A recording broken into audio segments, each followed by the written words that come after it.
नमस्कार। आज हम ईरान इजराइल तनाव पर बात कर रहे हैं, खास तौर पर 22 जून 2025 की एक ताज़ा रिपोर्ट के हवाले से। एक बहुत ही गंभीर घटना हुई है।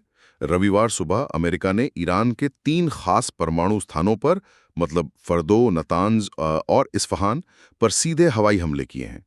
तो आइए इस मुश्किल सिचुएशन को थोड़ा और समझते हैं। जी नमस्कार। ये वाकई एक बहुत बड़ा मोड़ है इस पूरे मामले में। अमेरिका का सीधे ईरान के न्यूक्लियर प्रोग्राम पर हमला करना इस संघर्ष को बिल्कुल एक नए लेवल पर ले जाता है। हाँ, रिपोर्ट में डिटेल्स भी हैं। बताया गया है कि स्टेल्थ B-2 बॉम्बर्स इस्तेमाल हुए हैं। उन्होंने बंकर बस्टर बॉम्ब गिराए। हाँ, ये वही बम है जो जमीन के काफी नीचे बने मजबूत ठिकानों को तबाह करने के लिए डिजाइन किए गए हैं, जैसे ईरान के ये परमाणु स्थल हैं। बिल्कुल। और साथ ही पनडुब्बियों से टॉमहॉक क्रूज मिसाइलें भी दागी गई हैं। अमेरिकी राष्ट्रपति ट्रंप का बयान भी आया है, काफी सख्त। कहा है कि ये ठिकाने पूरी तरह नष्ट कर दिए गए हैं। और ये भी कि अगर ईरान ने कोई जवाबी कार्रवाई की तो उसका सामना कहीं ज्यादा बल से किया जाएगा। ये सीधी धमकी है। तो ईरान की क्या प्रतिक्रिया रही इस पर? ईरान ने जाहिर है इसकी कड़ी निंदा की है, इसे अंतर्राष्ट्रीय कानून का गंभीर उल्लंघन बताया और चिरस्थायी परिणामों की चेतावनी दी है। सिर्फ चेतावनी या कुछ किया भी? नहीं, सिर्फ चेतावनी नहीं, उन्होंने जवाब भी दिया है। अमेरिका के इस तरह सीधे शामिल होने के बाद ये पहली बार हुआ कि ईरान ने सीधे इजराइल पर बैलिस्टिक मिसाइलें और ड्रोन दागे। अच्छा, तो इजराइल में क्या खबर है? खबरें आ रही हैं तेल अवीव और हाइफा जैसे शहरों से कि कुछ चोटें आई हैं लोगों को। हालांकि उनका जो आयरन डोम सिस्टम है, हाँ, वो एयर डिफेंस सिस्टम। बिल्कुल, उसने कई हमलों को हवा में ही रोक दिया। लेकिन रिपोर्ट में कुछ जख्मियों का जिक्र तो है। हाँ, रिपोर्ट कहती है कि कम से कम 16 लोग मामूली रूप से घायल हुए हैं और कुछ अस्पतालों की इमारतों को भी मामूली नुकसान पहुंचा है। लेकिन एक राहत की बात भी है शायद, रेडिएशन लीक को लेकर। जी, ये बहुत जरूरी है। ईरान का अपना परमाणु निगरानी संगठन और जो पड़ोसी खाड़ी देश है, उन्होंने फिलहाल किसी भी तरह के विकिरण रिसाव, मतलब रेडिएशन लीक की कोई खबर नहीं दी है इन हमलों से। ये गनीमत है। लेकिन इसका असर तो तुरंत दिख गया होगा इलाके में और दुनिया भर में। बिल्कुल, असर काफी बड़ा रहा है। इजराइल ने तुरंत अपना हवाई क्षेत्र, अपना एयर स्पेस बंद कर दिया।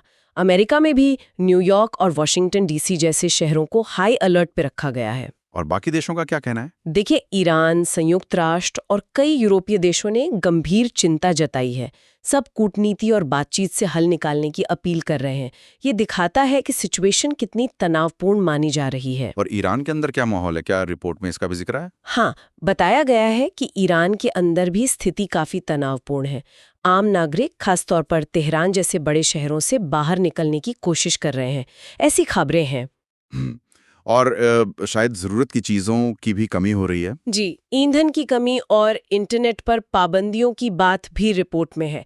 ये सब अंदरूनी दबाव को दिखाता है। अगर हम इसे स्ट्रैटेजिक नजरिए से देखें, सामरिक दृष्टि से। हाँ, तो यहाँ एक दिलचस्प बात सामने आती है। विश्लेषक, मतलब एनालिस्ट्स, ये चेतावनी दे रहे हैं कि हो सकता है ईरान के पास जो पारंपरिक मिसाइलों का भंडार है वो अब कम हो रहा हो। लेकिन उसकी जो असमित प्रतिक्रिया क्षमता है वो अभी भी एक बड़ी चिंता बनी हुई है। असमित प्रतिक्रिया क्षमता? जी, ये क्या होता है, थोड़ा समझाएंगी? देखिए, इसका मतलब है कि सीधी सैन्य लड़ाई के बजाय दूसरे तरीकों से जवाब देना।